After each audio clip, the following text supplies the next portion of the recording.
At this point, I'm going to assume that you have at least a basic understanding of how to gather information, whether that be looking through the Planet Calypso forums to stay up to date, or looking for the Entropia wiki to better build your character and trying to focus on whatever it is that you want, whether that be hunting, mining, or crafting, or just trying to build an all-around character.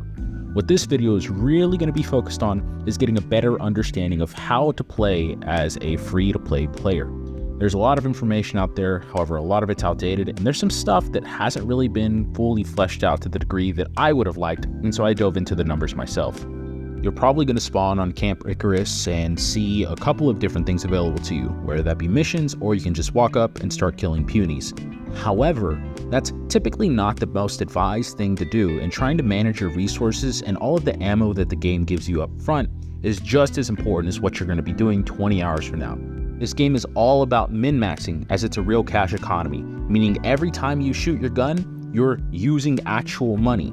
And so making sure that you're getting your return on investment for whatever it is that you're doing is something to keep in mind. What I highly advise for free-to-play players is a couple of things. First, you can go to Boreas, which is a pretty safe place to sweat, because that's probably what you're going to be spending the majority of your time doing as a free-to-play player.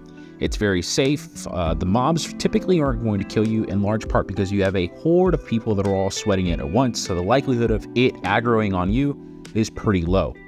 Next, and what I highly advise you do, is a mixture of sweating and hunting, also known as swunting. To do this, you probably want to get your hands on an angelic ring, which you can find from an auctioneer at about 12 ped.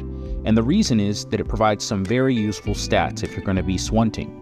These are going to be increased health as well as increased regeneration, making sure that you die less often, meaning that you're spending more time sweating. The best place to do this, in my opinion, is going to be Half Moon Cove. The reason for this is that, well, the subakumas that are native to the land don't do a lot of damage, meaning you can sweat more of them, and once they are dry, you can kill them and get loot from them. While yes, you're going to be operating at a loss quite often, what you're going to find is that whenever you get a subakuma that gives a large reward in return, you're going to be able to offset those losses. Plus, you're building skills, which allows you to take on bigger mobs whenever you have the bankroll for it. You may be asking yourself, well, what do I do with all this sweat? There are two places that you can go to. The first is going to be known as the BSS, or the Boreas Sweating Support, and you're going to want to look at the local time. I'll put a link to the actual forum page in the description, as well as the Sweating Support Initiative. Both of these offer different amounts of ped that they're going to give you per 1,000 bottles of sweat. For the BSS, you're looking at roughly 1.6 ped per 1,000 bottles. However, they do have quick deals, typically about 2 hours or so before the actual event begins, that range from 2 ped to 2.5 to 3 ped. The Sweating Support Initiative gives a flat 2.5 ped. However, there is a deference to those that have lower levels of agility, that being 40 or less. And so if you have higher than that, you may not be able to sell it at the full 2.5 ped per 1,000 bottles. You've probably heard of a lot of these things. What you may not heard about are two sites that I'm going to mention that have been instrumental in making my bankroll as big as it is, and have allowed me to increase my value as a free-to-play player. The first is going to be Looto.io. Here, you'll have the opportunity to do what is known as a crate hunt, which means that you'll get 1 crate or 3 crates if you've redeemed a reward over the last 24 hours every hour. Meaning, if you do this over 24 hours, which I don't advise you do, I want you to get your sleep, you would be able to get 72 crates, and considering each crate is worth 0.015 ped, that means you would make a total of 1.08 ped. However, this isn't where the vast majority of the value is. Where you'll find is that you can do things such as MMWatch, Loot.tv, and Pixelpoint.tv, which are going to be able to get you additional ped for just passively having videos watching in the background. I did the math on this, and you can roughly estimate about 0.8 ped per hour, assuming that you run everything simultaneously. Though I don't advise you necessarily doing that, just because it does slow down your computer just a bit. Another thing to keep in mind is that sometimes the rewards won't necessarily be given to you because you've basically gotten all you can get in the day, and you have to wait until the next day for it to refresh. So it is something that you're going to have to keep a little bit of a track on, maybe once every 2 hours or so, just to make sure that you are still getting rewards. This was most notable for me for Pixelpoint.tv, more so than any of the other two platforms. Another site that I recommend you use is Entropia Partners. Now this offers a lot of the same things that Looto does, the same video concept. However, it gives you a little less in return with the same video sites, looking at only about 0.72 ped per hour.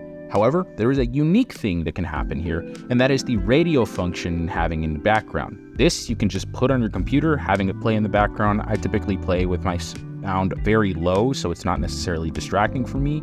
And this will give you about 0.01 ped every 13-ish minutes, which rounds up to about 0.04 ped per hour, which for doing absolutely nothing, you're always going to be wanting to take it.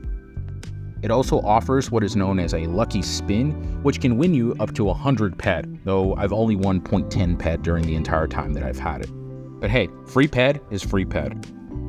Also here on the withdrawals, you're going to want to be really careful because there's a 0.2 ped withdrawal fee for every transaction. Though it does have bonuses, such as getting you an extra 0.4 ped when you withdraw 20 ped or more, 1.5 ped when you withdraw 50 ped or more, and so on. I would highly recommend looking into this and seeing if you want to store up some ped to offset some of that transaction cost.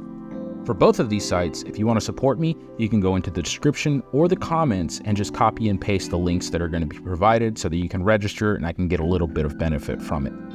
For example, I've been tracking this over the last 6 days and I've gotten a total of about 42 ped. But how else do I do it?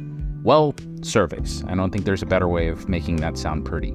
What I typically do is I do some surveys on the side that you can find through CPX, which is my highly recommended one as opposed to some of the other ones just because the amount that you get is typically higher than the other offers. I do this while I'm sweating in order to make sure that something's happening for my character because sweating is, for lack of better terms, a very boring activity to do sometimes. You'll note that on both of the websites, it says that they're looking for surveys and to come back for a few hours. That's because I basically fulfilled all the surveys for the day, and typically I'm looking at about 6 to 10 ped coming from that.